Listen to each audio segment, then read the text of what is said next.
तो ये है पोको का एक सेट प्रो और इसके ऊपर वीडियोस तो पहले से ही काफी बन चुकी है। तो यहाँ पर डिस्प्ले अच्छी है, इसकी परफॉर्मेंस अच्छी है, वो सब कहना तो एक आम बात है, लेकिन रियलिटी में 2-3 महीने यूज करने के बाद ये कैसा परफॉर्म करता है वो सबसे ज्यादा इंपॉर्टेंट है। तो अगर आप भी इस प्राइस हाइक के टाइम पर अपना सारा बजट इस पर इन्वेस्ट कर रहे हैं तो क्या इसे लेने का आपका डिसीजन सही है या फिर सेम बजट में किसी दूसरे स्मार्टफोन की तरफ जाना चाहिए, सब कुछ जानेंगे आज के इस वीडियो में। तो बिना किसी टाइम वेस्ट किए सीधे मुद्दे की बात करते हैं। तो सबसे पहले बॉक्स में सब कुछ मिल जाता है, तो यहाँ पर आपको अलग से कुछ भी बाय करने की जरूरत नहीं है और डिजाइन वाइज देखने में नो डाउट कहीं ना कहीं एक प्रीमियम स्मार्टफोन की फील देता है। लेकिन यहाँ पर जो इसका एक आयरन मैन एडिशन है वो पर्सनली मुझे ज्यादा पसंद है। फिर भी आपके ऊपर डिपेंड करता है कि इन दोनों में से कौन सा डिजाइन आपको पसंद आता है। बाकी बैक में फाइबर ग्लास है और ये मैट फिनिश के साथ आता है, तो नॉर्मल स्क्रैच वगैरह को तो आसानी से हैंडल कर लेगा। लेकिन इसका एक प्लस पॉइंट मुझे यहाँ पर अच्छा लगा कि ये मेटल फ्रेम के साथ आता है और साइड के जो कॉर्नर है वो काफी ज्यादा राउंडेड है। तो अगर आप इसे एक हाथ से भी कैरी करते हैं तो वहां पर in and feel and grip है वो भी अच्छी मिलती है। बाकी कैमरे के राउंड यहाँ पर एक आरजीबी लाइट्स है जो नोटिफिकेशन एंड कॉलिंग के टाइम पर ग्लो करती है और अगर आप चाहो तो इसे आप अपने हिसाब से भी कस्टमाइज कर सकते हो। इसके अलावा डुअल स्टेरियो स्पीकर है और जहाँ तक स्पीकर की क्वालिटी है वो ठीक ठाक एवरेज सी है। बाकी यहाँ पर आप इसके वॉल्यूम को 400% तक इंक्रीज कर सकते हो, लेकिन इतनी वॉल्यूम इंक्रीज करने के बाद बेस काफी कम हो जाता है, तो आप इसके वॉल्यूम को जितना हो सके उतना कम पे ही रखना। बाकी फ्रंट में कॉर्निंग गोरिल्ला ग्लास 7i की प्रोटेक्शन है और उसी के साथ IP68 एंड IP69K तक की रेटिंग मिलती है, तो कहीं ना कहीं ये वाटर से तो डैमेज नहीं होगा। लेकिन यहाँ पर मैं अपना खुद का ओपिनियन दूं तो आप इसे घर पे ट्राई करने की कोशिश बिल्कुल भी मत करना, वरना पैसे और फोन दोनों से हाथ धो बैठेंगे, क्योंकि कोई भी स्मार्टफोन है वो पूरी तरह से वाटरप्रूफ नहीं होता और इस बात का पता आपको होना ही चाहिए। बाकी डिजाइन के मामले में नो डाउट कहीं ना कहीं प्रीमियम फील होता है। बाकी फ्रंट से देखने में बेजल्स काफी कम है और डिस्प्ले की जो साइज है वो डेली यूजर्स के हिसाब से न तो बहुत ज्यादा बड़ी और ना तो बहुत छोटी, यानी कि आपको एक कंफर्टेबल 6.59 इंचेस की 1.5 के रिजोल्यूशन वाली फ्लैट एमोलेड डिस्प्ले मिलती है और एक LTPS डिस्प्ले है जो 60 हर्ट्ज से लेके 120 हर्ट्ज पे स्विच करती है, जिसकी वजह से बैटरी थोड़ी कम यूज होगी। बाकी यहाँ पर जो इसका 120 हर्ट्ज का रिफ्रेश रेट है वो ऑलमोस्ट सभी थर्ड पार्टी ऐप्स पर अच्छे से वर्क करता है।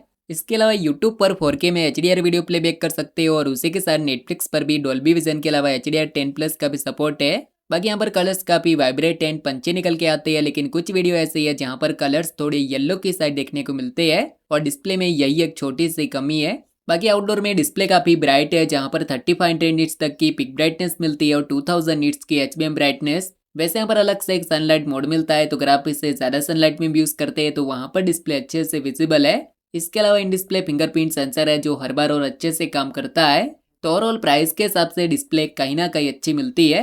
अब डिस्प्ले के अलावा सबसे ज्यादा इंपॉर्टेंट है तो वो है इसकी परफॉर्मेंस। तो परफॉर्मेंस के लिए यहाँ पर आपको मिलता है मीडियाटेक का 8500 अल्ट्रा जो एक 4nm चिपसेट है और अगर आप इसका अंतुतु स्कोर देखें तो करीब 2 मिलियन के आसपास निकल के आता है।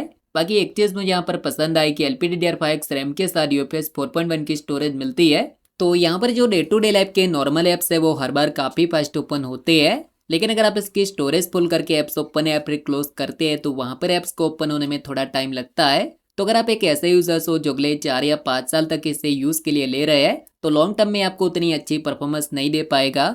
बाकी इस प्रॉब्लम को सॉफ्टवेयर अपडेट के जरिए फिक्स किया जा सकता है, लेकिन ये सब ब्रांड के ऊपर डिपेंड करता है कि वो इसे कितनी जल्दी रिजोल्व करते हैं। और अगर बात करें गेमिंग की तो BGMI के अंदर बाय डिफॉल्ट पहले से ही 120 FPS का सपोर्ट मिलता है, तो अगर आप TDM वगैरह ज्यादा खेलते हैं तो वहां पर ये 100 से 120 के बीच में अच्छी खासी गेमिंग करवा देगा। लेकिन अगर आप smooth plus ultra extreme setting पे क्लासिक मैचेस ज्यादा खेलते हैं तो वहां पर 90 के आसपास एवरेज FPS मिलते हैं और 45 डिग्री के ऊपर हीट होता है। वैसे यहाँ पर इसका कूलिंग सिस्टम तो काफी बड़ा है, फिर भी CPU का जो टेम्परेचर है वो 50+ देखने को मिलता है, तो अगर आप इसमें लॉन्ग टाइम तक गेमिंग करते हैं तो वहां पर ये काफी ज्यादा हीट होता है। तो यहाँ पर आप 120 FPS की स्टेबल गेमिंग तो नहीं कर पाएंगे क्योंकि हीटिंग की वजह से काफी ज्यादा फ्रेम ड्रॉप देखने को मिलते हैं। बाकी COD में भी यहाँ पर स्टेबल 180 के आसपास एवरेज FPS मिलते हैं और जेंसी निकपैक में भी करीब 40 FPS की डिसेंट गेमिंग कर सकते हो। तो ओवरऑल यहाँ पर आपको BGMI के अंदर 120 FPS की नहीं लेकिन 90 FPS की स्टेबल गेमिंग तो करवा देगा। इसके अलावा 6500 mAh की बैटरी मिलती है जो 100 वाट के वायर और 27 वाट के रिवर्स चार्जिंग को सपोर्ट करती है, तो अगर आप इसे 100 वाट से चार्ज करते हैं तो वहां पर फुल चार्ज होने में करीब 55 मिनट के आसपास टाइम लगता है। बाकी यहाँ पर जो इसका बैटरी बैकअप है वो 10 से 12 घंटे के आसपास निकल के आता है अगर आप नॉर्मल कंटेंट वॉचिंग के साथ डे टू डे लाइफ के काम करते हो। लेकिन अगर आप इसमें गेमिंग वगैरह ज्यादा करते हैं तो वहां पर बैटरी बैकअप थोड़ा कम मिलेगा क्योंकि हीटिंग की वजह से बैटरी थोड़ी जल्दी ड्रेन होती है। अब सॉफ्टवेयर में यहाँ पर out of the box Android 16 के साथ आता है जो कि बेस है HyperOS 3.0 के ऊपर, जहां पर फ्यूचर में आपको 4+6 ईयर के सिक्योरिटी अपडेट मिलेंगे। बाकी यहाँ पर बाय डिफॉल्ट पहले से ही काफी सारे थर्ड पार्टी एप्स मिलते हैं जिससे आप रिमूव भी कर सकते हो, लेकिन यहाँ पर उनका खुद का इंडस ऐप स्टोर है जहाँ पर इसे रिमूव या फिर डिसेबल करने का कोई ऑप्शन ही नहीं है। बाकी यहाँ पर लॉक स्क्रीन कस्टमाइजेशन के काफी सारे ऑप्शन मिलते हैं, तो आप अपने हिसाब से आइकन या फिर थीम वगैरह चेंज करनी है तो कर सकते हो। और उसी के साथ ऑलवेज ऑन डिस्प्ले का सपोर्ट है, लेकिन ये सिर्फ 10 सेकंड के लिए ऑन रहती है। इसके अलावा सॉफ्टवेयर में यहाँ पर एआई के काफी सारे फीचर्स मिलते हैं, उसी के साथ गैलरी में भी एआई रेजर, इमेज एक्सपेंड जैसे एआई के फीचर्स है। बाकी यहाँ पर उनका खुद का स्टॉक डायलर है, तो अगर आपको कॉल रिकॉर्डिंग वगैरह करनी है तो वो भी कर सकते हो। और उसी के साथ ऐप ओपनिंग के टाइम पर जो एनिमेशन मिलते हैं वो भी काफी स्मूथ एंड बेटर है, लेकिन थर्ड पार्टी एप्स की वजह से इसका जो सॉफ्टवेयर एक्सपीरियंस है उतना प्रीमियम फील नहीं होता जितना कि होना चाहिए। तो ओवरऑल सॉफ्टवेयर को लेकर के पोको या फिर शाओमी को कहीं ना कहीं इंप्रूवमेंट करने की जरूरत है। अब बात करें इसके कैमरे डिपार्टमेंट की, तो बैक में 50 मेगापिक्सल का प्राइमरी है जिसमें सोनी का IMX82 सेंसर है। उसी के साथ 8 मेगापिक्सल का अल्ट्रा वाइड और फ्रंट में 20 मेगापिक्सल की सेल्फी है। बाकी अगर आप डे लाइट और लो लाइट के फोटोज देखें तो उसमें डिटेल्स तो अच्छी मिलती है, उसी के साथ डायनामिक रेंज और HDR को भी अच्छे से मैनेज कर लेता है। बाकी यहाँ पर आप इसके मेन कैमरे से 1x और 2x में फोटोज ले सकते हो, जहाँ पर 1x में तो डिटेल्स अच्छी मिलती है लेकिन 2x में यहाँ पर उतनी अच्छी डिटेल्स नहीं मिलती है। बाकी अल्ट्रा वाइड में डिटेल्स ठीक ठाक देखने को मिलती है, लेकिन लो लाइट में डिटेल्स को अच्छे से मेंटेन नहीं कर पाता। वैसे अगर आप फ्लावर या फ्रूट के फोटोज लेते हैं तो वहां पर कलर्स वगैरह अच्छे निकल के आते हैं। इवन वीडियोग्राफी में यहाँ पर आप बैक से 4K में 60 fps तक की और फ्रंट से 1080p में 60 fps तक की वीडियो रिकॉर्ड कर सकते हो। एंड OS का सपोर्ट है तो वीडियो में स्टेबलाइजेशन भी काफी अच्छी मिलती है। तो ओवरऑल कैमरे को लेकर के मेरा सीधा सा ओपिनियन यही है कि अगर आपको डिसेंट फोटोग्राफी या वीडियोग्राफी करनी है तो इसका कैमरा आपको बिल्कुल भी निराश नहीं करेगा।